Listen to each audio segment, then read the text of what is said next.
We are back. Welcome to the O&B Puckcast, episode number 279. I'm your host, Isaiah.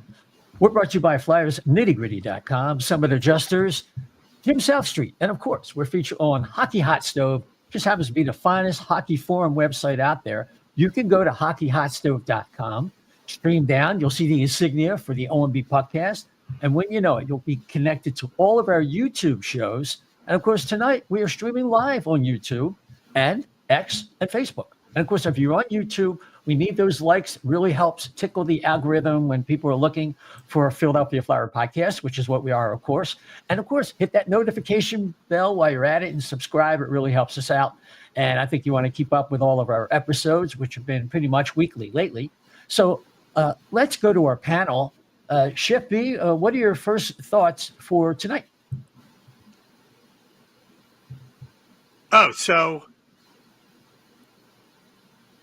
So I think for this week, it was ups and downs and straight across. I mean, it was pretty much, mediocre process. So I can't wait to talk about some other things for a change instead of just a theme. So let's talk about the prospects coming up and see how they're doing and actually get something look forward to.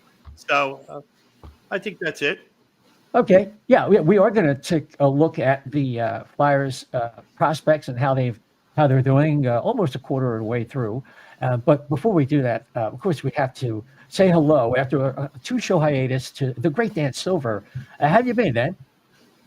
I've been good. Had some travels going on, and I've got some travels coming up. But for anyone that's watching on video, I've got my Flyers season ticket holder season ticket holder gift that they sent out. It's a very comfortable gift that they sent to season ticket holders, and it's one of the more positive things I can think about with this team at the moment. So we'll get into it. But I'm also very excited about the guests that we have on. One of my favorite Flyers analysts and personalities. But yeah, we'll see what happens. Yeah, we also have the gymnastic cats. We have what have the Nadia Katamichi and this is Nadia Kavanich is here ready to do some gymnastics. Yeah, right. So and feline biles, that was the other one. So so before we get rolling with Bill Meltzer here, Chef, I just wanted to remind the people about the home damage and why you should call Summit Adjusters if you are in Pennsylvania, Delaware, or New Jersey, and why they should make that first call to the people at Summit. Absolutely, because you know what? The insurance companies are out there to protect their own interests. So when they come out, they're going to do everything as cheap as possible. And you want an advocate that represents you on your side. To take one example, I know the guys, they got an offer. It was like $19,000 and change. And, they turned it into a $55,000 and change offer. So, these guys have the best team in place. They come out, they inspect everything for you. They take measurements. Their computers don't lie. They do the best job possible to make sure that the insurance company doesn't steamroll you and not pay their fair share. I mean, all these years you've been paying in to your insurance. Yeah. When you do need it, you need somebody to help you get at it. You wouldn't go to a court without a lawyer. You wouldn't operate on yourself. So now your home is sick, and that's what you want these guys to take care of you. So give them a call at 215-752-0560. That's 215-752-0560. Just tell them the chef sent you. You got it. So without any further ado, let's welcome in the official site contributor for the Flyers at NHL.com, content manager for the Flyers Alumni Association, and of course, the COO of HockeyHotStove.com. Great to have Bill Meltzer along with us. Bill, welcome aboard. Oh, always a pleasure, guys. Yeah, it's great to see you. I mean, we can definitely want to get to some of the hot topics or burning storylines, if you want to call it that, with the Philadelphia Flyers. But I thought we would veer away with, I guess, some latest news and get into some of the young kids and see how they're doing. Like I mentioned earlier, the Flyers today, Bill, traded Dennis Gilbert, who was an extra defenseman who had been demoted down to the Lehigh Valley Phantoms. Didn't seem to be any real place for him on the depth chart, and he is a veteran. And for Max Guenette, a 6'1" or 6'2", depending on who you're listening to, a 210-pound defenseman, brings a little bit of offense. He's still 24 years old, so there may be a path for him to improve beyond where he's at right now. He hasn't played yet this year. He kind of demanded a trade from Ottawa because they, too, had a lot of prospects backed up, and maybe this will work out for him. What are your thoughts? Well, I think about it on two levels. As an aside, Dennis Gilbert joins the ranks of the select company of guys that were actually on the Flyers NHL roster, because he made the opening night roster, or was with the team, but never actually played a game as a Flyer. So there's a group of those guys who were on the NHL roster at some point, but never actually played for the team. But at any rate, my main thoughts on it are twofold. One, as you said, you're getting a younger guy. Maybe there's something there. Maybe there isn't. His upside is really kind of as a seventh defenseman type, which is fine.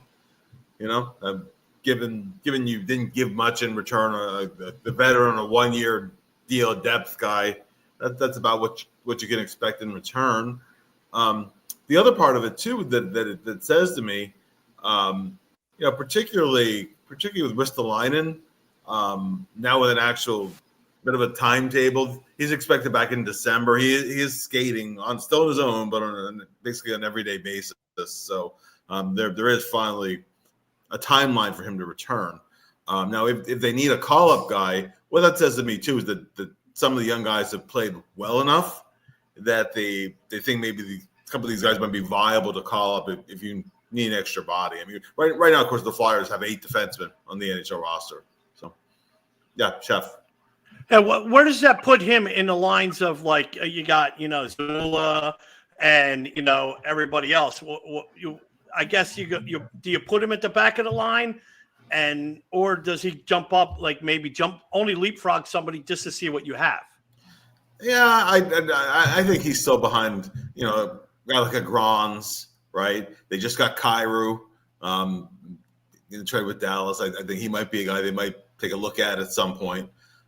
They haven't completely given up on McDonald yet. So I think those guys would be call-ups. He's a little bit further down on there. Of course, Oliver Bonk hasn't played a game yet this season. And Sansom, not that he's at the top of the line for a call-up, but he's back too with the Phantom. So there's competition for spots, but it says to me that they have other candidates emerging, more so than the guy that they acquired. Yeah, plus the idea that go ahead, Dan. I was just going to add one. No. I was just going to, as an aside, I don't know if you've heard anything, Bill, about Oliver Bonk. I mean, at this point, I think Dan Briere said week to week the last update we had. I mean, it feels to me one of these scenarios where it might end up being kind of a lost year for Bonk, but I don't know if you've heard anything or know what the injury is or anything like that. No, it's been radio silence. I all that I know for sure is that when they played the rookie series in Allentown, the plan going in was for him to play the Saturday game, the second game. And they thought the chances were pretty good of that. That was the expectation. Then the Saturday came around. He had a setback of some kind, or at least wasn't feeling any better. And they were still saying day to day, and then it kind of just didn't get better. So I'm not really sure about where things stand. There is a risk at this point. It's okay. Well, when would he? I mean, this was a big year for him. His first pro season, first round pick, all those kind of things too. So I would like to get some kind of an update. The Flyers people said, "But when we have something concrete, we will share it." But I don't know if they have something concrete at this point. That's the uncertainty of it is what's concerning to me. Yeah, I mean, the way I'm sort of thinking about it is I hope they don't come out in January and say, Oliver Bonk has had season-ending shoulder surgery and he'll be ready for training camp next year, because then you're almost looking at next year being another lost year if he's got to recover from some kind of surgery. So who knows? Maybe it's not anything like that, and he'll be back and able to like build a solid second half of the year and then have a healthy offseason. I'm just hoping it's not one of those situations. Sure, I agree for sure. Yeah. So, I mean, you think about a player like Guenette, and then you mentioned Samson, you have Kyrou, you got a lot of right-handed shot guys, and of course, Helga Grans. It's almost like Danny Briere has a little depth for something that might be a really good add-on into a trade, because right-handed defensemen, even at a certain level, even at a tweener level, which some of these guys are at, are still in demand and have a little bit more value than their left-handed counterparts, it would seem. For sure. And Sansom being a good example of a guy who, because he is an offensive contributor, that is his primary game. He does skate well. He has a very good shot. Really what's kept him in the American League for the most part has been a lot of the decision-making things, particularly on the defensive side. Now, he's improved and was improving when he got hurt in camp, so that's a bit of a setback for him. But there could be an organization that goes, you know what? Well, add him into a trade, and it's somebody who we might be able to get something out of. It's obviously would never be the centerpiece of a trade, but he might be a component of a deal, a player like him. So, yeah. Mm-hmm. So, question being that could be something that he's maneuvering at an AHL level too, because the fandoms have showed a lot of promise. Even the games they didn't win, they were in there, much like the parent club. But so they're just not like. They got a lot of dynamic players. I'm sure we'll talk about it, but that could be also a move, because you want your AHL club to succeed too as well. Yeah, and I mean, there are different schools of thought with the American League team, but to me, ideally, you want to have a mixture. Sometimes the teams in the American League that do the best are the teams that are loaded with AHL veterans, more so than developmental guys. There are other teams that use the AHL just for development, or almost pretty exclusively close to for development. They tend to struggle a bit, but but I think the teams that kind of get it right are the teams with the mixture of players, and I think the Phantoms have a pretty good mix this year. So I think that, I mean, it's been a playoff team the last few years too, but I think it's a team that might get out of the best of 5 round this year. They have a chance anyway. Mm-hmm. Yeah. So I think we want to get into talking about some of these kids, and certainly at the top of the list. And Dan, I wanted you to kind of run with this. Porter Martone has played 10 games for Michigan State. He's got 7 goals and 7 assists, 14 points, and he's looking pretty good. Notwithstanding some of the recent criticism from Scott Wheeler of The Athletic, talking about how he's a little bit behind the play, he can stumble on his skates. I mean, he's still getting stronger, and this is he likes the player. Don't get me wrong, but Porter Martone is looking like he's the real deal here, and at a higher level in the NCAA.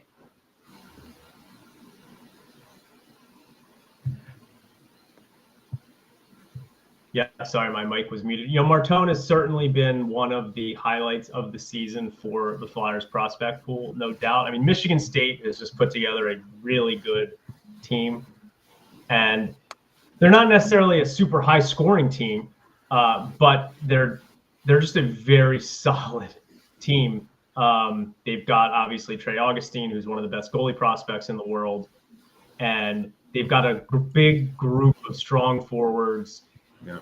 And they've been playing really well recently. And I think you're talking about Scott Wheeler, who we've had on the show before. He's a prospect analyst for The Athletic. He was kind of talking about how Martone has certainly looked great, but he's been, a little bit behind the play, and that he thought he was sort of getting carried a little bit by his line mates, Charlie Strammel, who's a senior, I believe, that Minnesota drafted, and Daniel Russell. But I think Wheeler's a fan of Martone. He's just kind of like making that comment because they were talking about how Michigan State has looked. I mean, Martone, he just looks like one of these guys who you could see in the NHL literally right now. He's big, strong. His skating has improved, it looks like to me. His shot is unbelievable. He's always around the net. I mean, you look at a lot of the goals he's scoring, and they're from right in front of the net, making moves or sniping from the face-off dot.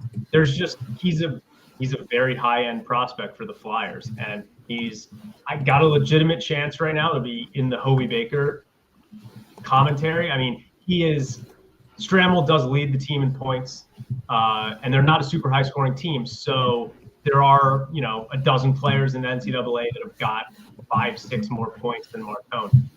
But there's no doubt about it. He's going to be a good NHL player. He's an exciting player, and he's someone the Flyers are going to have a lot of stock riding on in the future because, as we've talked about, there's not a whole lot of elite level talent in their prospect. So it's been really good to see what Martone is doing against really good competition. And we'll get into it, but I do have some question marks about, who are going to be the top wingers for the Flyers organization ultimately. But yeah, I mean, Martone is a fun guy to watch. Yeah, Bill. Yeah, he's a guy. He's not very far from being ready to jump to the NHL. Skating is never going to be his strongest suit, but it's nothing to really worry about. I mean, we were worried about Tyson Forster's skating, and for good reason, when he was not about 19 years old, and because he has the hockey sense. He gets from point A to point B. He's worked on it, etc. To the point where how often do we talk about Forster's skating? Right. Well, he's ahead of where Forster was skating wise. He's really an underrated playmaking winger. Yeah, he has a good shot too. He can score, but he can make plays too. So that's kind of a good balance with him that he can hurt opposition teams in different ways. So I'm really happy with his progress so far. It's weird to say he's an older prospect. That's not quite accurate. But if he was a couple weeks older, right, he would have been eligible for last year's draft. He's not actually that much older than Jett Luchanko. There's about 6 weeks between when they were born. Just one fell on one side of the September 15th, and the other one fell on the other side. Right, he's an October birthday. So there's a little bit of that. He's an older, quote unquote, first time draft eligible player this year, but but he's coming along really nicely. Has an NHL build and NHL smarts. There are details he has to work on. It's the reason why he is playing college hockey this year. When you're playing college hockey, although it's gotten a little bit younger, with some of the exodus of fellow CHL players, but generally you're going against older guys, a little bit more experience, and he's more than holding his own. So yeah, I'm very happy with what he's done so far. Mm-hmm. Yeah. Sure. So is there a chance that he either comes to the Flyers or the Phantoms later in the season after it's done? I know he's on a skilled team that'll probably be in the in the playoffs, in the college playoffs, but and I'm sure people are interested to know, even if he plays at the end of the season for either club, the parent club or the minor league team, it doesn't affect his college status, right? No, if he turns pro, signs a contract, then he has to turn pro. That's it. So with the relaxation of the rules, like in the CHL junior hockey, you get a stipend. You don't get a salary. Now under the old NCAA system, just getting the stipend made you a pro, as they defined it. Now they've relaxed on that, but if that's unfortunately what happened with Luchanko, right? He's under entry level deals, played a couple pro games at this point.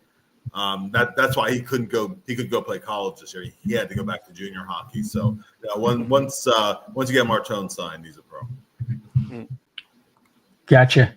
So far, so good. If you're trying to catch those games, sometimes they're on the Big Ten Network, sometimes they're on ESPN Plus, and apparently YouTube TV has worked out their issues. If they're going to have ESPN Plus Unlimited, ESPN Unlimited, which would include ESPN Plus, So it's getting a little easier to catch these games. Just a little food for thought there.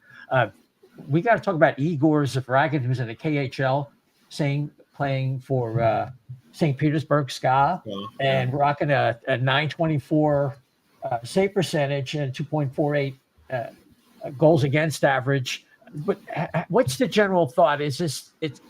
What kind of path do you think he's on? And pretty much what we would hope for someone who could be a starter?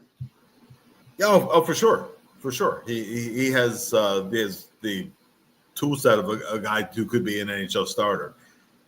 The tricky thing with Russian players in general, but goalies in particular, is it's like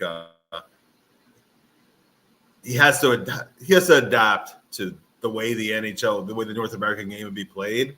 A lot of these guys we saw last year with Kolosov in particular, they get it drummed into their head that the AHL is beneath you, and rather than a step on the developmental path.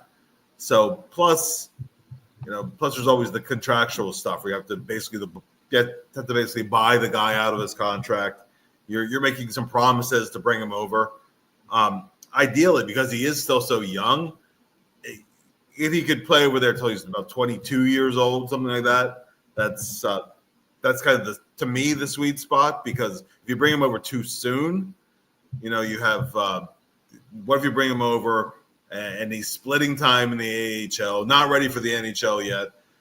That's always, goalie development is always a bit tricky, but certainly the track record so far, it's all positive. Mm-hmm. So how would you compare his style? Every time I think of a Russian goalie, I think of like the classics like Sorokin or Shesterkin. Sure. Is he a very similar style to them? No, he's a good reflex goalie though. He's not. He can make the spectacular save when he has to, but really, he's at his best with. You don't want him scrambling around too much. He can do that, but he's not a freak like a Sorokin or Shesterkin, where it looks like they're just dead to rights, and all of a sudden they come up with a save on you. Right. But there are things that he will have to work on. And just things like where he positions himself in his crease, those kind of things, right? Playing some of the angles. Even though most of the KHL rinks now are using the North American rink, there's still a few that use the international rink or some hybrid kind of a rink. But just in terms of what he's done at his age, statistically, is comparable to those guys. Mm-hmm. Well, it's good. Main thing is just getting them over here with some of the complications, and we, as we saw with last year with I can't think of his name, the Michkov? Kolosov. Kolosov. Okay. Kolosov. As you were saying, they get into his head about they don't want to play in the AHL, and so you try to time it like you're saying, 22, that he would get here at a time when he can hit the ground running and maybe make the AHL. Maybe 1 year in the American League, and then hopefully ready for the NHL after that. What's his contract like, Bill? I'm sorry. That's never an easy thing to answer because KHL teams can elect to renew the guy's contract up to a certain age. So there is freedom at a certain point, and there's always a price that's attached. When the contract would expire, he could come over kind of his own, more of his free will. But I'm not sure exactly when they promoted him to SKA from their MHL and loaning him to the VHL teams, how long they have him signed for? Probably for another year or two beyond. Yeah, I think right now he's got this 3-year contract with SKA, which ends in 2027, the summer of 2027. So if that holds, then he would be there for the rest of this year and the remainder of next year. But as Bill said, there's but there might be a team option. There might be a team option to extend it a year. Yeah. Mm-hmm. Okay.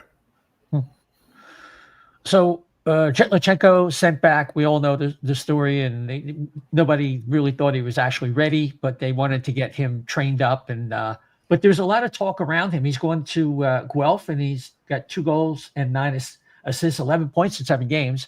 So he's kind of hit the ground running. And then there's all this talk about can you tell him about the Memorial Cup and how that could impact his future and what that's all about? Yeah, well, if Guelph gets to be the Memorial Cup host, they'll want to keep him. This will be his last year of junior hockey. I still anticipate that because Guelph is still a rebuilding program, and he will be a pro next year. That they will try to get as much as they can for him. Usually that's right after the World Juniors is over, so that ultimately I think is still what's best for him, his development. Again, Guelph has improved, but they're still not by any means a top team in the OHL. So that's part of it too. Yes, he's putting up numbers again in a not so good team, but really to me that's almost a prerequisite. If he's not doing that in his draft plus 2, there's a problem. And I mean his bigger problem has been that he's still first and foremost a pass first guy. He's a playmaker, and there's not guys who can finish. You would watch games last year, and I brought up the last pod that we did. You'd watch a Guelph game, and he would create 5 tremendous scoring chances, and he might get 1 assist that night, right? Because nobody could finish. So get him to a better program, and I think the numbers would really take off from there. But really, I think that the biggest things that he has to work on is still getting more of a shooting mentality. He is so reluctant to shoot the puck, and he can shoot. All the Flyers guys say, he has a really good shot when he uses it. But even in the OHL, you don't necessarily see that so much. Now, if he gets a breakaway, of course, he's not gonna dump the puck in the corner. He'll go in and try to score, but still want to see him shoot more. Yeah, absolutely. Dan? So, got Luchanko still, or did you want me to move on to someone else? Yeah, why don't we talk about Bump and Barkey? They seem to be on the same line right now in Lehigh Valley, and it's starting to really heat up down there. So much so that there are some local pundits that are making noises about them being Flyers at some point this year. Yeah, I mean, you guys know about my love for Denver Barkey. I mean, every time I see him play hockey, he just looks like a hockey player to me. I mean, everything he does is just the way it is supposed to be done. And he looks like a guy to me that, despite his size, will be able to transition to the NHL. He didn't really have that big of a transition period. I mean, we're in mid-November, and he's really starting to hit his stride in the AHL, which is impressive. He's already got 10 points in 15 games. He's one of the leading scorers for the team. Him and Bump have been really good together. The big question for me, and we'll get into this, and maybe Bill will want to talk about Bump more, is I continue to not see what the future wingers are for this Flyers team, because there are a lot right now at the NHL level that still have potential. And then there are a number at the other levels, like Porter Martone, like Alex Bump, like Denver Barkey, who are going to need somewhere to play. None of these guys are centers. Throw in the fact that right now Trevor Zegras isn't really playing center for the most part. And so it's like, well, where do these guys fit in on the wing? So Isaiah, I know you want to talk specifically about some of these guys, but I can't talk about these guys without trying to figure out what's the fit and what's going to happen to actually clear space for these guys to be able to play in the NHL. Well, if I could just interject, this just happens to be the very question one of our listeners, Vineet Singh, chimed in with. He's wondering, okay, can we picture all these guys on the team? If so, like Dan is saying, who goes? Or like, how do you put this together? Yeah, I don't know. I mean, and you guys can chime in. I mean, right now you've got to think that Konechny, Michkov, Forster, Martone, like for me, those are probably like the prime 4 wingers. But again, are we saying that Zegras is a winger or a center? Because right now it does not appear to me that Rick Tocchet is comfortable having Trevor Zegras taking faceoffs on the ice. And if you want him to be a center, then he's going to have to. So if you throw him in, they could stay with the hybrid thing where you have someone like Dvorak take the draw and they switch a little bit. I mean, you can do that. He had a game where he did play center. That's when Couturier missed the game, and he went 2 for 11 on faceoffs in that game. So that's it, as long as that's an issue, it will be hard for him to be primarily a center. Honestly, I think as his off puck skills, I actually, I think we all had some preconceived notions about him. I think as a winger, actually he's fine. He doesn't hurt you defensively as a winger. When he's up against maybe some of the real big, strong centermen in the league, maybe he's a little just physically still overmatched by some of those guys. So if he's a winger, that's fine. If he's producing the way he has been, that's fine. If he's a winger, then it gives you some more flexibility at other places. Yeah, I mean, ultimately, Dvorak's only on a 1-year deal, so you will have to address that. But for the immediate future, he's fine on the wing. Maybe he can. Maybe he can transition at some point to being more of a full-time center. But the more I look at him, the more I think, I think I like him better on the wing, truthfully. Yeah, but we look at it, and I'm kind of thinking about it more as a long-term thing. I mean, I don't think this is necessarily a playoff team this year, the way that things are going. Maybe they will be. So I'm looking at it now. If Zegras is a winger, I mean, I almost expect Dvorak. We'll see what happens. But if they're out of the playoff picture, I almost sort of am expecting that Dvorak could be a guy that they could move at the deadline. And he seems to me almost like a Sean Walker type, where like he's doing so much for this team that if and when they move, you can get a first round pick for him. Yeah. It's gonna hurt. Maybe, but it's either way. It's gonna hurt this team. So then I kind of look at it, and we're back to the same old question. Like Sean Couturier to me looks mainly ineffective. I mean, he's been playing with some really good wingers, and I just don't see him doing a whole lot other than the one game he had. So he's signed through 2030.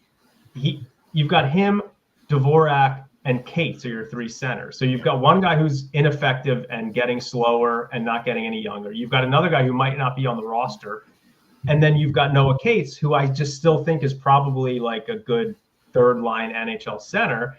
And you see all the guys, all the free agents who are going to be free agents have already sort of re-signed, the guys who are going to be unrestricted next off season. It's like, what are they going to do to address center? I feel like we kind of had a grace period early in the year where it was like, all right, well, Zegras looks good and he's playing a little bit of center. And I don't know. That's what I kind of keep coming back to. We've got all these great wingers, but it seems like they're going to have to move some of them because you talk about, okay, so you've got Konechny, Michkov, Brink, Tippett, Forster, Zegras, Martone, Grabenkin, Barkey. We're at 10 wingers. We're not counting like Murtag if he develops into it's just there's so many wingers, and they're going to have to figure something out with moving some of these guys. Yeah, and I do think that they will try to package some pieces to get a center, and it might be a guy who's played more wing somewhere else, but has some center tools. Now, of course, nobody signed anybody to an offer sheet this year, despite all the hype. This is going to be a big offer sheet year, but that's why I look at like a guy like Velarde last summer, because that's a guy who's in Winnipeg played wing but could play center for somebody. That might be the kind of thing, a guy who's been kind of a swing man in another city, or you're a lot, I don't know. I mean, might have somebody who's coming off of some injuries, somebody who's underachieved but has the upside.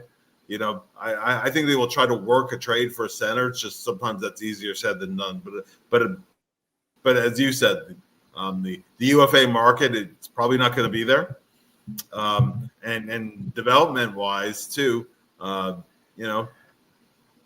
even when you look at the system, right? There are centers who I think are going to play in the NHL, but how many of them are going to be top 6 guys? How many even more than potentially a first line guy?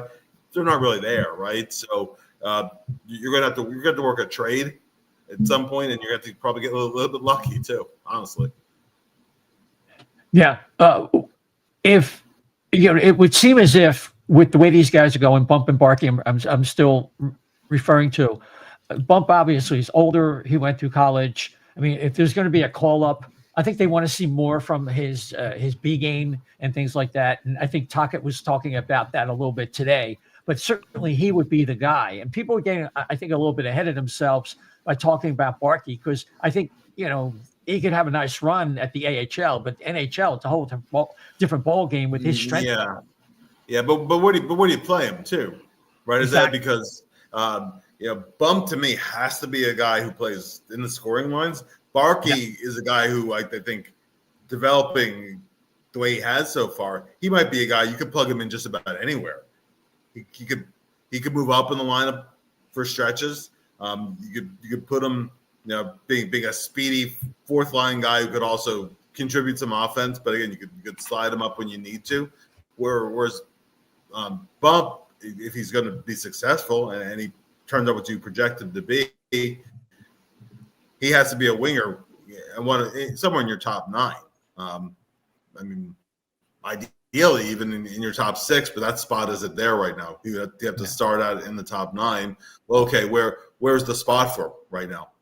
As Dan was saying, that's definitely an issue. I think going into the summer, I thought, okay, well maybe Bobby Brink is the guy that you move, but no, he's in a little bit of a mini slump right now. 5 games without a point, whatever. Actually, ever since Forster had the foot injury and he came back a couple games ago, that line hasn't been quite themselves the last couple games. But that's been kind of the Flyers' bedrock line. So right now you're not looking to move a guy, but when you get to a point where you're moving a guy, particularly if you're moving in another smaller guy like a Barkey, Brink might still be the guy who goes at some point. But there has to be a spot for Bump. That's the main. Yeah, definitely. Well, I mean, I know he's probably a couple of years away, but we're talking about centers and needing centers. And, it brings us to Jack Nesbitt. He started out so far with Windsor 7-11 for 18 points in 16 games there. And he's a tall guy. He's got to get stronger. But there's a lot to like there, especially with his hockey sense, as we saw in training camp. Yeah, in camp. Yeah, no, I was actually pretty impressed by the raw materials. Now I'd seen him last year with Windsor, and he had a disappointing under 18s. Now he was a little bit gassed at the end of the year, and I was a little disappointed that he wasn't even part of the summer showcase for Hockey Canada, which says how much they were disappointed in his under 18s last year. But Nesbitt is going to take a while. Nesbitt will spend this year and next in the OHL, and then he's a guy I think will need at least one full American League season, maybe more than that. The vision they have for Nesbitt is that he'll be a top 9 guy and an above average top 9 guy. A couple of years down the line, but we're not there yet, right? He hasn't demonstrated yet the level that you need to see where you plug him in. Okay, this is definitely a top 9 guy moving forward. But but he smart player, very competitive player. He brings a lot of things. He's really a guy that you really have to watch him play more than watching the numbers. You can look at him and say, yeah, this is a future NHL guy, but again, it's not any kind of immediate timetable. There's not a ton of centers in the system as we've been touching on. Berglund, a little bit the same thing too, where you can look at him and say, okay, this is a future NHL guy, maybe more of a fourth line guy. But yeah, so those are pieces that you bring along too, but they're not centerpieces. So yeah, So go ahead. I got a quick question. So I mean, he's off to a pretty decent start, Nesbitt. But now for all those people that screamed up and down to trade up for him, so far it looks like the Flyers are kind of justified in taking him. I mean, do you feel it's enough to maybe, hey, wait, stave off the naysayers for right now? I mean, well, probably not, because you look at a guy like Kindle, but he's small, but he's already in the NHL and he's already contributing in the NHL right off the bat. Which he's a guy in this draft that I really liked, but he wasn't a guy who I thought was going to get drafted where he was drafted, jump right to the NHL. Yeah, but as long as you have a guy in that draft range who's already in the NHL and contributing, and we're talking about a number of years down the line, there'll always be comparisons. There'll always be some pressure on those guys. So, whenever you trade up for a guy or you take a guy higher than the pundits have him, and I'll hasten to add to that the pundit publications a lot of times are a little bit behind where the NHL teams are in terms of actually scouting the guys. That was why Bob McKenzie's, because he was still always the most plugged in guy as to what teams themselves are actually thinking. I think he had Nesbitt higher than anybody else. I think he had him 17. In his there's always going to be look at it. There's always going to be look at, okay, this publication had him here or there. The consensus among the pundit scouts, is one place. Teams might view it another. And I do think that particularly especially in the first round, it creates pressure on a player. And I think that's just the reality that's going to be there. Mm-hmm. Yeah. So Corey Prodman, who I don't always agree with, he actually had Nesbitt ranked 15th in his final draft rankings, which was, that was good to see. He's not typically the kind of player sometimes that Corey will have rated highly, but yeah, he had him rated pretty highly, and I agree. I mean, he's off to a nice start and showed some skills in camp. I look at him and Luchanko, and I'm just not convinced yet that either one is like a surefire top 2 NHL center, and I just continue to have concerns about.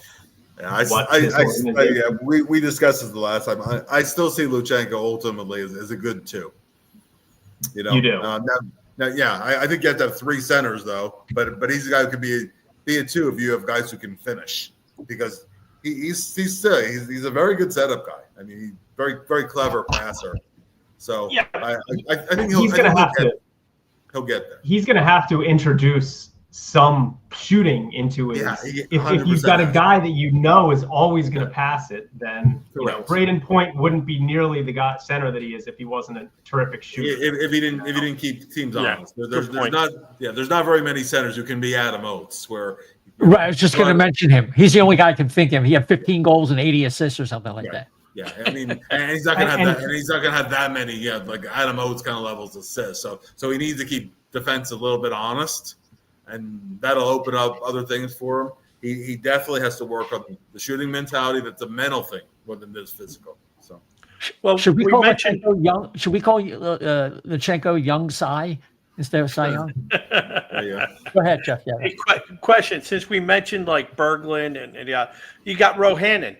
I mean, if there's a logjam of these other guys, but he looks like at the last juniors tournament. I mean, he played very well. I mean, he looked like he was taking first and second line minutes on his squad.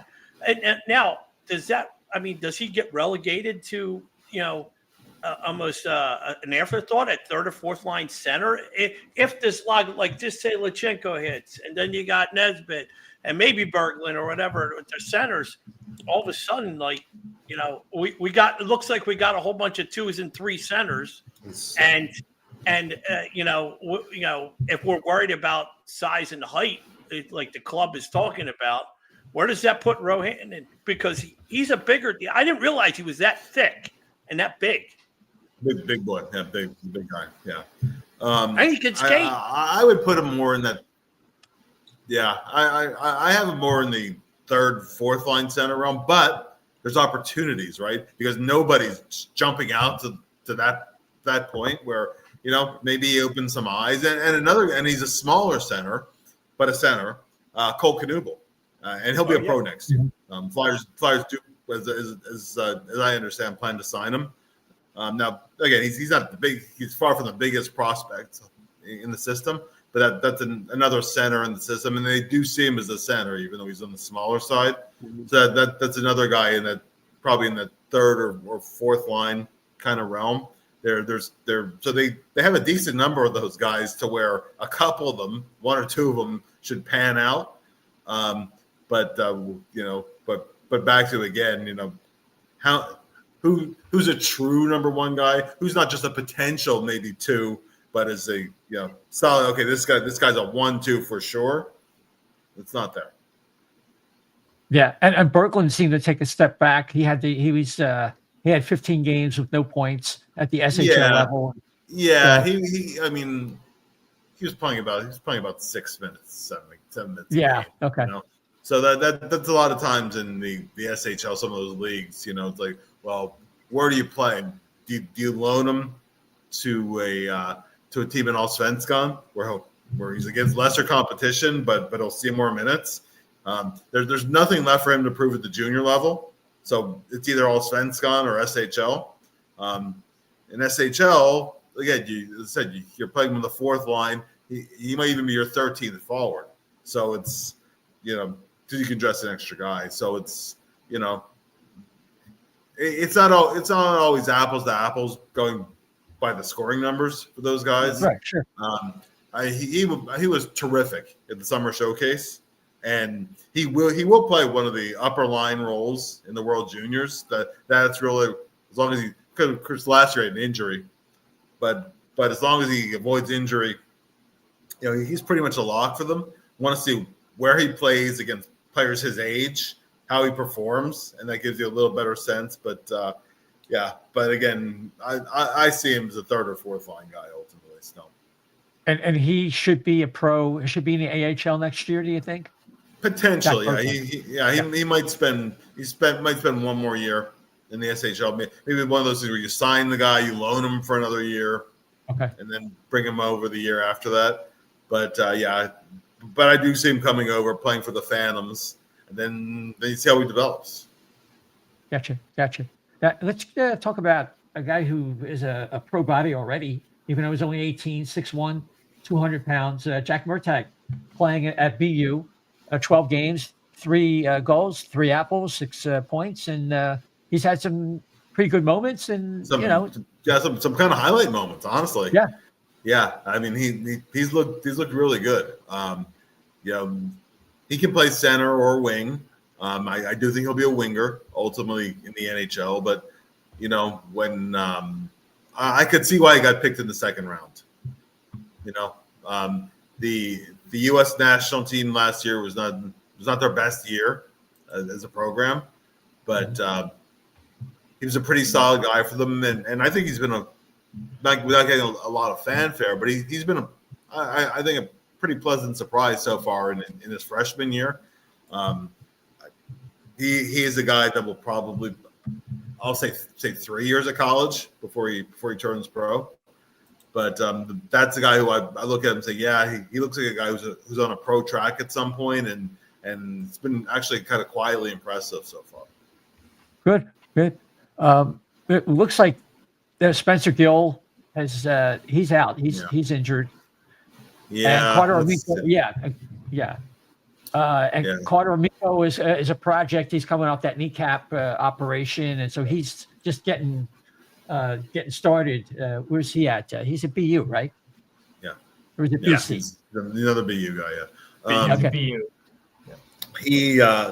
It's a shame because just based on the tools, he would have been a first round pick last year. Now, missed most of the year. he might be one of those guys who's usually when a guy's on his development path, he's an offensive guy at the lower levels and then adapts to playing more of a checking or shutdown role or whatever when he becomes a pro. Ultimately, though, with Amico, I think what his basic role, whether it was the lower, whether it was the developmental program, the NTDP, or so far in college, I think his pro role is going to be about the same. Even in college, he's not going to be a power play guy, for example. Mm-hmm. So he might be one of those guys whose ultimate role is about the same. I mean, the reason why a lot of scouts like him, really a lot of the reason that they like Gil too, but Gil has probably a little bit more natural puck skills, is that combination of size and skating, because there's not many guys here. I mean, he's a real big guy, but he skates like a much smaller, stereotypically prospect. So that's, the tools are all there, but his game itself has to develop, and he lost that whole year last year. So it's not going to be a quick process with him either. But I know as a long-term guy, a couple of years down the road, he is a guy that they like for the tool set. It's a real shame about Gil, because the organization was super high on the kid, and now he said, he missed the Memorial Cup last year. He missed latter part of the year due to injury, and then another serious injury. That's a shame, because that's a prospect that they really, really liked coming into this year. Looked really good in rookie camp, even little pockets early in NHL camp. You could see something that was there, and now he's going to have to back up and start all over again. So that's it's good. It's not going to be a quick process. Yeah, what was the nature of his injury, Spencer Gill, again? Lower body. Lower body. Gotcha. Yeah. Still got to run that by the FBI of the hockey NHL. Gotcha. Shane Van Sage, a guy after Dan Silver's heart. He looks like he's going to be at the NHL level. He's a big guy, 6'2", 200 plus. He's like a guarded Hathaway kind of player. Yeah, he definitely a crash and bang kind of guy. Really good athlete. What impressed me with Van Sage is that as physical and aggressive as he is, he doesn't take a lot of penalty minutes. But you look at the totals, and it's like, well, sometimes you can kind of tell the basic scouting report just by looking at their raw numbers. But Van Sage is like very physical, very aggressive. Like an in-your-face kind of a player, and that's that's how he has come advertised, and that's how he's shown so far too. And the cool thing too is if you're following Martone, you can follow him too. So the same team. Right. Yeah. So you see him out there. So if we go to the Lehigh Valley and talk about a couple players, Carson Bjarnason, Hunter McDonald just got injured. We did have a question from one of our listeners about Hunter McDonald. Has the feeling changed about him in terms of? And I know they were really high on him. I know, listening to Jonesy really was pumped up about him a couple of years ago, and maybe you got to pump the brakes a little bit. Yeah, I think that I think he has to channel it a little bit because he takes a lot of penalties, right? That's you do have to target that in a little bit. I think the hope was that he would get a little bit better with the puck than he's gotten. The thought was there's some upside there a couple of years ago where that hasn't necessarily progressed as far as they want. But that being said, on the flip side, he has emerged as one of the locker room leadership candidates on the Phantom. So that's something that the organization notices. I've always thought of him kind of as a player on the Nick Sealer track who might blossom a little bit later. Mm-hmm. And then gets his opportunity and maybe finds a role down the line. But I know, as you said, Jonesy really is high on him. And I said, like, other guys in the organization have talked about how he's developing as a leader at that level. But, at this point right now, relative to what they were saying a couple of years ago, I think maybe the hope now is maybe he's the guy who could maybe fit in kind of a similar role to where Noah Juleson is fitting. No one's obviously like a right-handed shot, and whatever, but just that similar kind of a role, right? Where if you're not noticing him that much, he's probably playing pretty well, which Juleson has, because Juleson had a really rough camp coming off of the injury last year, and I thought he's actually been pretty solid. Yeah. NHL team. He has not been a liability on that third pair, and I still think there's a hope that McDonald can get there to be one of those guys who can maybe he's your 7, maybe he's your 6, right? Maybe so that's kind of the sweet spot for where you want to get him to, but I think injury aside, but if they had a call up right now, I don't know that he would be the first guy that they call up. So yeah, it would seem that way. Carson Bjarnason, looking pretty good so far, rocking at 905, which at the AHL level, even with a really good team, is pretty good in 6 games. So what have you seen in terms of improvement for this 6'4", 207-pound goaltender? Yeah, so far so good. He was a little up and down in rookie camp and the rookie games. When I watch Carson, it reminds me a little bit of when we all first saw Stoli, when Anthony Stolarz first came to the Flyers. It's like, oh boy, this is going to be a long process with this kid, right? Because he was so raw. And Bjarnason is he's not quite as raw, right? He's a little bit more, actually, I think significantly a little bit more ahead of where, but it's not like he's going to be in the NHL next year or anything like that. It might even be the year after that. He might be a guy who needs a few years of American League seasoning and then comes up. Maybe there's an injury, he comes up, he gets a few games and he could run with those. He play a little bit more. A lot of guys get their first opportunity not out of camp, but mid-season due an injury. They have an opportunity, they run with it, and they make it so that he stays up, right? He makes it so. I think Bjarnason can get to that point. He's getting some playing time. I mean, if you had to say who's getting the primary playing time, it is Kolosov. But in the American League, though, you have all those 3 games and 3 night situations, so he's going to have to play. And so far so good. Honestly, he's a little bit ahead of where I thought he might be. Mm-hmm. Good. Yeah. If we're assuming that Helge Grans has kind of had his shot and he's probably a 7th defenseman, if you don't, if you think he's going to get another shot, is that what he is at this point? Yeah, I mean, I think the hope going into camp was a little bit more than that, because he had the call up last year, and he held his own and then some. He was actually really good in that call up.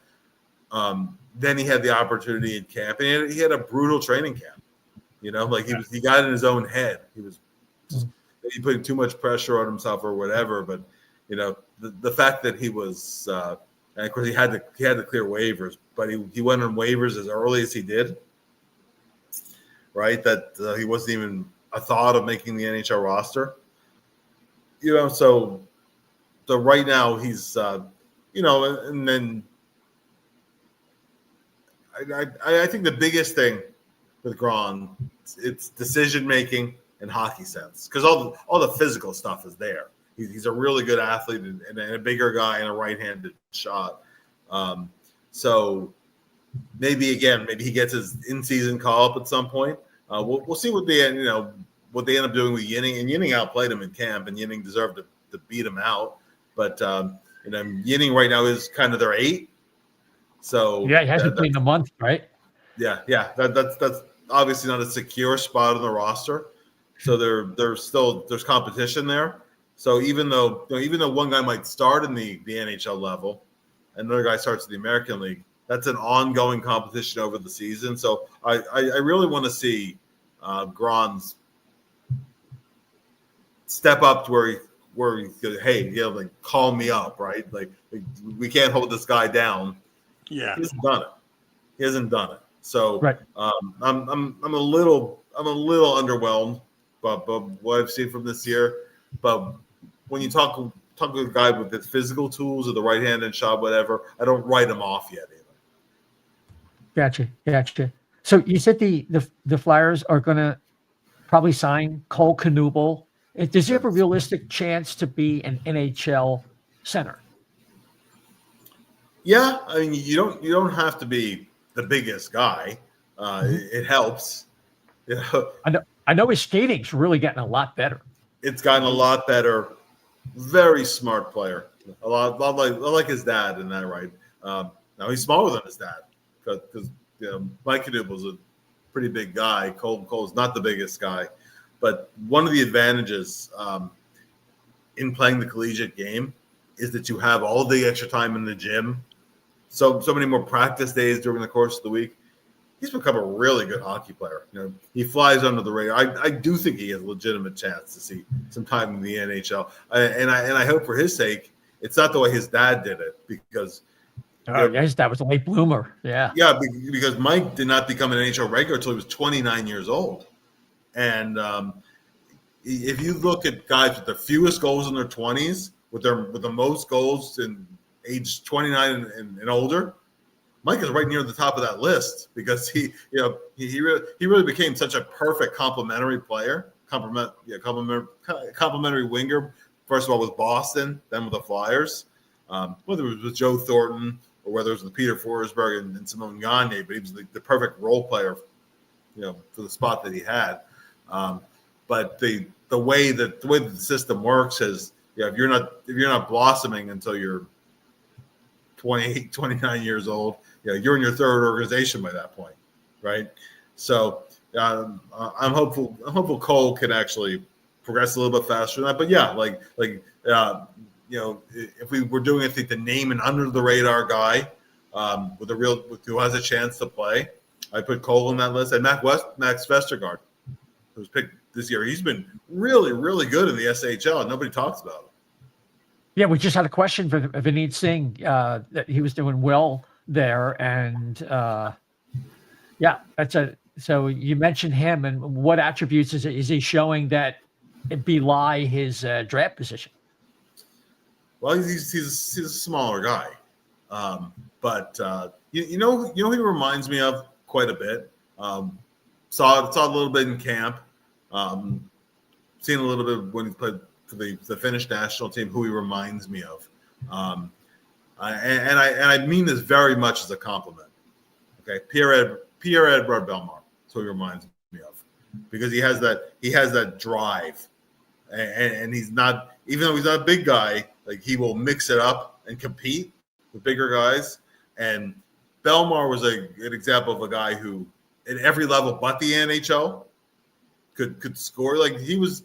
Now, mind you, he was playing for Team France, right? But for Team France, when they pulled off upsets of Russia, where they would tie Canada, they beat Finland one year. Bellemare was the one scoring the goals. Like the international level, SHL, he's a scorer. I think Westergaard might be that kind of guy too, where he comes over here and he might not put up the biggest numbers over here, but he has a role because he does other things so well. And maybe he will score. Who knows? Yeah. What other player? And I'm glad someone who weighing in as Bob Kelly asked about Carson Dorward. And I think he could be called up this year with one of the issues of the Flyers this year. The fourth line has really been ineffective, except for some of the shifts with the when D'Lo was in the lineup of all things. But Carson Dorward brings a lot of smarts and speed, and he definitely a center. How's he doing so far? What do you think of the prospects of that? I look at him and I see a guy who could potentially play, fourth line guy, but a pliable fourth line guy. He didn't look terribly out of place with he didn't get really much ice time, but he didn't look just he's so over his head last year. and unfortunately had the injury in camp, so he started out a little bit behind the 8 ball. I like Jordan, and he knows what he is too. That's the guy. Maybe at some point you bring him up, and if they're not happy with the job Obels is doing, for example, Gaucher kind of is what he is. Whereas Jordan's a little bit younger, so that's the guy who is pushing for the opportunity and might deserve that opportunity at some point. And if he gets that opportunity, it would probably be sooner than later. Mm-hmm. Last one for me. Did the Flyers pick up anything in Christian Kyrou? He sure fits in real well with the with the Lehigh Valley Phantoms. So far, So good, right? Like this is a trade of two guys who needed that change of scenery. Saw him play a little bit with the Texas Stars just by following Dallas, and that's the guy who was a really good junior level offensive guy. It didn't really translate with the Texas Stars, but so far it has with the Phantoms. Smaller defenseman, right? Like to me, he'd be behind Emil Andre on my depth chart. And how many smaller defensemen are you going to carry? Yeah. Because York, of course, is not the biggest guy, but he's on your top pair, and Drysdale certainly going to play. And if you're carrying Andre, where's there a spot for Kyrou in the immediate future, or even the somewhat near future? So I don't know that coming to Philly, it's this great opportunity to get to the NHL level, because I think he's a little bit blocked. But I will say that so far with the Phantoms, he's looked good. He's making things happen.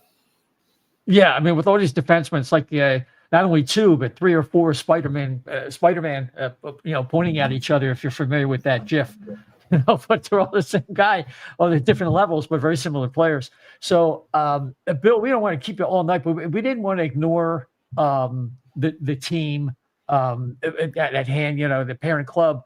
With some of the issues. And Dan, I know you have not had an opportunity to weigh in, and maybe you want to converse with Bill about some of the hot topics before we let him go. And a chef had to leave us for tonight. Dan, why don't you go ahead? Yeah, I mean, I'm starting to have serious doubts about Rick Tocchet, and obviously it's very early, and maybe I'm just jumping to a bunch of conclusions. I don't love the way that he's handling Matvei Michkov, and I know that this has been a very hot topic over the last number of weeks, with different people having different opinions. I don't really understand why, in a game that's had a lot of goals scored and a lot of defensive breakdowns from everyone, they're trotting Rodrigo Obels and Garnet Hathaway out in his spot, kind of like late in the game. This is the kind of wall guys like Travis Konechny are struggling like just as much as I see Michkov struggling. I don't really understand it that much. I watch all of Tocchet's press conferences. There was a press conference where one of the reporters asked him, why did you guys take Trevor Zegras off of the power play unit with Cam York?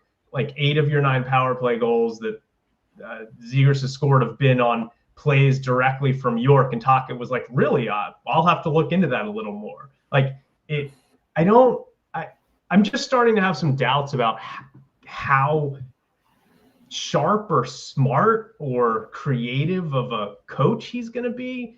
And they certainly poured a lot of resources into bringing him in here. And maybe you can help assuage some of my concerns, Bill. I'm not seeing a whole lot of ingenuity so far. Well, we're less than a quarter of the way into the season. Okay, when Todd came in, he came in with a lot of stuff to work on. A lot of stuff to work on. The number one thing to work on was the defensive zone and killing plays through the neutral zone, lowering the goals against average, and they don't have superstar goaltenders with and I mean Vladar certainly played really well, but all the underlying stuff. Now the last 2 games, Yeah, and sometimes I'm like, oh, please, this weekend, because I do Friday forecheck on the Flyers website, and I went in a lot of the inside the numbers stuff going into this weekend. Well, the goals against average was really good. Flyers were number one on rush defense. They were allowing the fewest odd man rushes against. The expected goals against were right near the top. So all the defensive stuff, if you're going to criticize the offensive side, then you have to start with the defensive side, because if you're going to criticize one end, then give credit on the other, because they've improved by leaps and bounds defensively. Now, that's the entire staff. Certainly Todd Reardon has a hand in that. The PK has been really good. There have been times where the goaltending has stepped up too. Now, you can't implement everything at once. One thing that they have actually done that did not exist under Torts' staff is they're actually trying to coach the offense a little bit too. So they're trying to add some more set plays in, those kind of things. So ultimately, but you have to have the puck first. It's great to be disciplined in the defensive zone, and they've gotten really good at containment, killing. So one thing they've done really, really well is the 1-2-2 in the neutral zone. They broke up a lot of plays before they even get entries. One thing that I don't think anybody has talked about, and then we'll switch gears to the offensive side, is when they played Edmonton this past week. Not only did they hold McDavid and Draisaitl to 1 point, which was a McDavid assist. They held them to combined one shot on goal, and they held Draisaitl to no shot attempts, which hasn't happened with him since 2018. So if you're completely shutting down Draisaitl, you're doing something right. So we'll get to the offensive side now, but on the defensive side, they've implemented a lot of things that players are buying into, helping the goalies out, and that's keeping them in game for the most part. Now, there were some things in the St. Louis game where there were some steps backwards. Even though they weren't letting up a lot of shots, they were giving up some quality and turning some pucks over in the neutral zone, things like that they weren't doing. The Dallas game I think everybody knew that was going to be a loss. Also, being the third game in 4 nights, it had all the recipes of kind of an ugly game going into it. And I wish the process was better in that game. And if you still lose, you live with it. But it was concerning enough that they had to go back and work on some of these things that they were trying to implement before, because some of the bad stuff is creeping back into it. Now on the offensive side, right? Not nearly enough puck possession. They don't want containment. Containment is a piece of it, right? Okay, you can't get the puck back. You push the other team to the perimeter, and you limit their scoring chances that way. They've been good at that. But when it comes to closing on guys, taking the puck away and then going the other way with the puck, they've not done that nearly consistently enough. The first period of the Montreal game was great. That was really what they want to do. Get down the ice, attacking through the middle, getting guys to the net maybe for rebounds, shooting for some rebounds, getting more of a shooting mentality. But again, you can't have all these one and dones that have been epidemic with the team. So I think the real challenge moving forward here is, okay, you want to take what's working in the D zone, but now you want to get the puck, you want to get down the ice, you want to possess it and keep it and generate chances. That's where I think they've stumbled a little bit so far this year. Now we'll see how much more coaching they can implement on the offensive side, because I know that's been part of the plan. With so much to work on, it's really hard to do that in just a quarter of a season. But so far the results aren't great. And it's been something that, even though Tocchet is a very good communicator with his teams, I think getting them to that next level where you are generating some volume of chances, that's been a struggle for Tocchet's team. That's a fair criticism. So yeah, I mean, and to me that's more than what you've seen. It's more of, okay, well, there's a history where, unless you're shooting as a team about 14%, which is not sustainable, you're not generating a lot by way of chances. The Dallas game was kind of an example of that too. There just wasn't enough. So that's really what concerns me. Now, this is a smart staff though. I like Jay Varady, who nobody talks about, and Yogi too. Seems to work well with the players. And generally speaking, the power play has been a little bit better. Talk delegates a lot of that. There is a, Talk actually, I asked him about that last week, just because Reardon has been a guy who's been a head coach in the NHL. He coached a very good PK in Washington before he became the head coach. And then for whatever reason, Pittsburgh had him doing power play. I don't really know why that was the case, but at any rate, Talk was saying that he kind of communicates with the assistants, particularly on the PK side, as okay, this is kind of what I want to see, and they try to make the pieces fit around it. So, the power play has looked better. Of course, there was nowhere to go but up, right? But just as of a couple games ago, they were at over 20%. Now they're a tad below 20%, but still showing some progression on there. So really need to see improvement 5-on-5 in terms of keeping the puck, in terms of generating chances. And I think some of that does come from coaching, but some of it too comes from, okay, how the players take the one piece that their comfort zone that they kind of get in and push themselves out of it on a consistent basis. Because we saw in the Montreal game they can do that, right? But how do you do that on a sustained level and then not period to period, way up, way down? Those are all challenges, and that's where I do think it is fair to question what some of Talk's history has been. But just I guess the final thing is that you have to take the big picture. And I think when you weigh the positives and the negatives, their record kind of is what it should be right now. But it's an improvement. I think this is a better hockey team than it was a year ago. Yeah, I mean, I think that, like you said, with Tocchet, and this is me personally, I mean, I look at his track record and I see one really good season with the team, and it was when Vancouver had a unsustainably high shooting percentage, and it seems like everything came together, and then they just got wiped out in the playoffs. So I just have some concerns with some of the things that I see.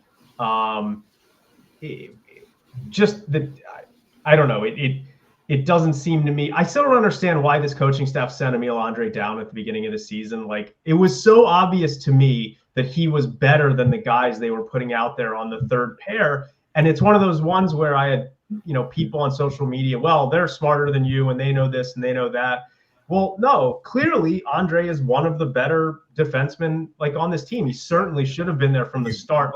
I don't understand the thought process that led to them thinking maybe it's literally just size related. You just said it. You just said it, right? Where they're thinking, well, we don't want half our defense to be small. But you know what? You're not a contending spot where you're worried about that. Where you're worried about, okay, well, when we get to a playoff series, do we match up, right? You got to get there in the first place. And right now you're still in a spot where you need your most skilled guys to be in your lineup.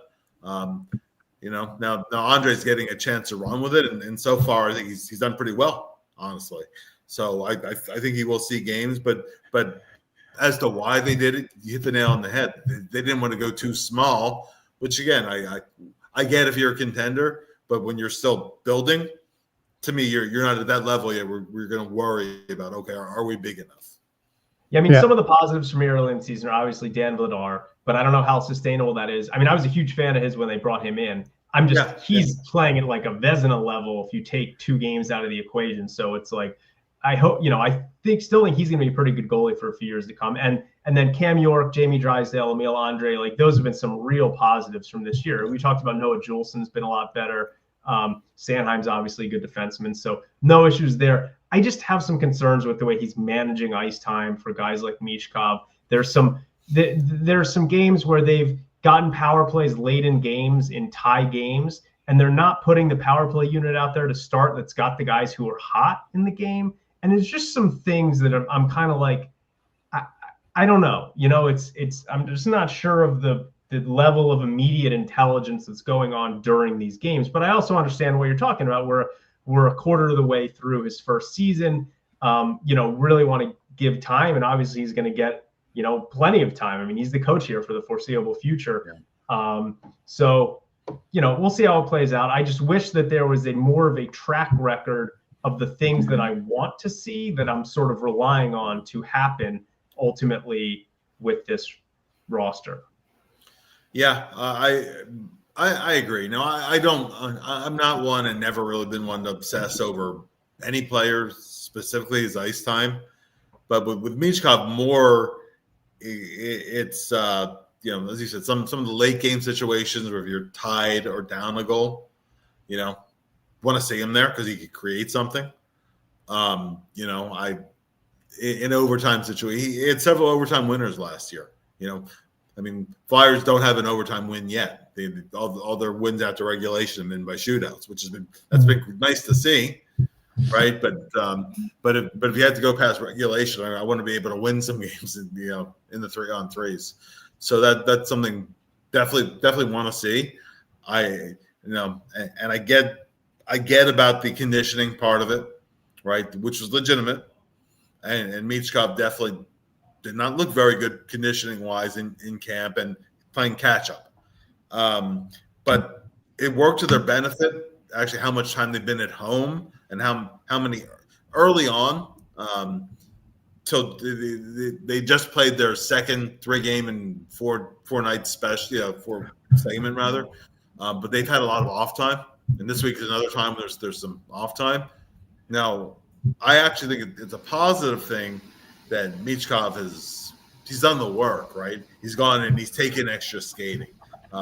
He's soliciting coaching, not just from the coaching staff, but from teammates too. So, now it's up to him to apply it and take it to the next level. But I really think he'll be fine. There weren't a lot of positives from that Dallas game. I actually thought he was one of the positives. There weren't many guys who were doing very much of anything in the offensive zone. He was one of the few exceptions. He was actually making some things happen. Just before that, he had the 3 straight games with the goal. So I think he's right on top of it. I think he's right there, right? Now, does he take that step? And does he get rewarded for taking that step? I mean, when you strip away the hyperbole, this, he's going to want to leave. Oh, he's going to be gone this summer. Just calm down, okay? That's not the case. He's very much part of the long-term plan. He wants to be here. They want him here. They know what they have in him. Nothing changed between the end of last year and so far this year. And if you think that he would have gotten different treatment under Tortorella that he's gotten under, I can't even imagine Torts with his rope skate, with the condition that Michkov was in, what he would have gotten out of Torts so far.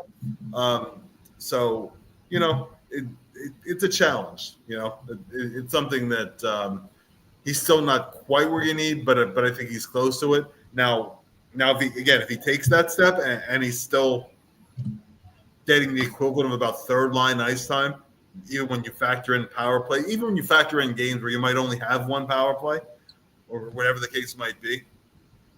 And if he still is used like a complementary piece, then I'll have an issue with it. But, here we are sitting 18 games in.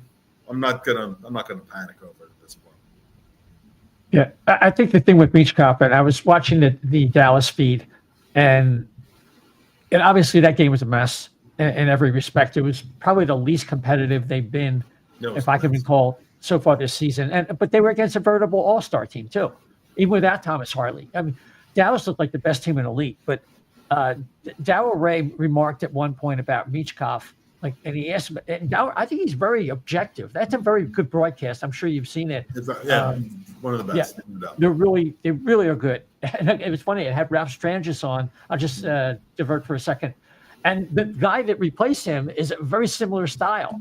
Yes. But Yes. they're rock solid. But I thought Dower Ray's criticism of Michkov is like, I've seen this so many times. Like, what is Michkov doing? That's his man. And like, I think this is what, at this time, this is what Tocchet wants to teach Matvei Yes. before it gets too late, while he's still impressionable. And right, and the whole thing is also predicated of all 5 guys have to be on the same page, because if they're not, if you're not moving up the ice as 5-man units, if you're not breaking out of the zone as a unit going up the ice, it's all going to break down on you. You know, what they're trying to implement is structure when you don't have the puck, and then room to create maybe when you do get up the ice a little bit. And so Michkov has been a little slow to pick up on these things, but he's such a smart player, and he will get there. I'm not ultimately concerned if he gets there at some point. People bring up a lot about Grabenkin. Well, Grabenkin is a guy who, you know, if you were isolate on him on shifts and almost overlay it with shifts of guys that are going to the right spots consistently. This is where you need to be. This is where you need to be to support. This is this is how you're defending on a weak side play, for example, and this is where they need you. And with Grabenkin, like, sometimes he's there, sometimes he's not there. There's a lot to like with him, right? Particularly up the ice, you know, like Tocchet keeps using the word sticky, because the puck does seem to find him down the ice, and he's a guy who wins some battles on the walls and those kind of things too. But a lot of those teachable things have been a little bit on the slower side to click in. If and when that does, then you won't have to worry about him playing 7 out of 10 games. He'd be a regular. So it's still a process. I know we all want to rush it through. Right. But what I'll say is at least give it to mid-season, and then we say, okay, this is what's actually progressed in half a year. This is what still has to progress, and then this is what has worked, and this is what you can criticize. And I think it's all that's fair at that point. At this point, we're looking at trends, right? Right. Now, I think the last one for me is the thing that stands out. And I think Tocchet addresses today. I mean, there are losing puck battles, and what happens after that. And we've seen this in several games. Nashville really sticks out, but it happened against Dallas. It happened against virtually in every game that they've been in over the last 5 or 6 games, where they get hemmed in their own zone, and they lose the puck and they can't get it back. Yeah. And they're having these 2-minute shifts in the D zone, and I think they're attacking that with today's drills. So to try and cut back on that. Yeah. It's really about creating 50-50 battles and then winning them. Sometimes you have to go bend but don't break containment mode, but really you want to close on guys. And part of what they're working on is, okay, when do you double down coverage, and when do you work a little mini one-on-one battle, whether it's a confidence thing or whatever it is. But you need to get to that point, right? Because as I said earlier, right? You need to get more possession. They're not possessing the puck nearly enough, and whether it's in your own zone or especially down the ice, getting some kind of separation. That's one trend that concerns me very much. Actually, is under John Tortorella. Again, you give credit where it's due. The team actually was a very good rush team. The Flyers were usually near the top of the league in terms of scoring or generating chances off the rush. They're near the bottom right now, and that's been an area where they've regressed this year. That has to change. You can't take something that was a team strength and make that a negative and not correct it. Now, what they want to use these 3 days of practice to do is to rectify some of that. So you can break out of the zone and not go into containment where you're just hoping for a stoppage or even an icing. Sometimes it's just okay. Just like you can do that a little bit, but they do too much of that. So that has to be fixed. Yeah, definitely. Well, Bill, we've covered so much ground tonight, and you've been so generous with your time. Really appreciate it. Dan, if you had anything more for Bill before we close out. No, I don't. Like you said, I mean, we've gone through the prospects and talked some Flyer stuff, and Bill is great with his time, and I just really appreciate him coming on with us and spending the time. Fantastic. That's always fun, guys. Yeah. So obviously people can find you on the Flyers website and hockeyhotstove.com. What else can you tell the folks who want to, check out your work or any projects that you have coming up? We have for the Bernie Perron Memorial on the Flyers official site. We'll do something on Bernie the player and Bernie off the ice. So I'm looking forward to that. We just did a piece on Mel Bridgman. Mel's family actually set up a memorial fund in Mel's name, where all the proceeds go to charities that were very near and dear to Mel, particularly in terms of advanced CTE research. That's the number one thing that the Mel Bridgman Fund goes to. So I've highlighted that a little bit on social media. I'm at Twitter, on Twitter at Bill Meltzer. So please check that out and consider donating to Mel's Fund. And then, working on obviously some cool stuff on Hot Stove, having the alumni. So staying busy in a good way. Fantastic. Bill, thanks again for joining us, and we'll see you down the road, hopefully very soon, next time. Absolutely. Anytime, guys. Thanks, You Bill. got it. You take care. Okay, so Dan, the Flyers play twice this week. St. Louis on Thursday. They're going to work on a lot of that stuff on these practices coming up, and they on Thursday night, and they host the Devils on Saturday, and then they're going on the road back to back in Florida, and we'll be back. Hopefully, we might have a special show this weekend. Look for it maybe on Sunday, but go to O&B at O&B Puck at O&B Puck on X, and also on Blue Sky, and at O&B Puckcast on Getter, and we're also, of course, on Facebook. You can check out O&B Puckcast. What do you want to tell the folks with your last word now that we have Chef had to give us the Irish exit? Yeah. Well, I will be heading out of the country on Friday for a few weeks, so I will not be on any of those shows unless the time zones match up. But there's been a lot, like I said, the last 2 weeks, the shows that I haven't been on. So there's definitely been some stuff that's happened. I asked Bill, I have some questions about Tocchet that I'm not sure about.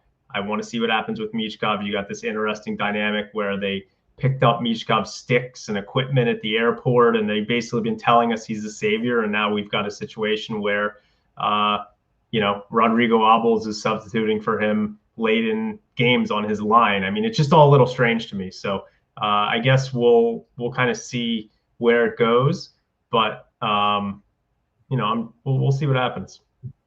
Got it. You got it. Just a reminder, you can follow the O&B Puckcast on several podcast platforms, including Apple, Spotify, iHeart, TuneIn, Amazon Audible. Of course, we're on YouTube and Facebook. You're watching us right now on YouTube. Just type in O&B Puckcast, and it'll pop right up for you. And it helps us move up the charts when people are looking for Philadelphia Flyer podcast. We do appreciate it. And so that is all we have tonight. Obviously, we couldn't get to everything we wanted to, but hopefully we covered enough and you've enjoyed the show tonight. Thanks for some of the people chiming in with some questions. Sorry we could not get to all of them, but until next time, everybody, thanks for joining us and take care.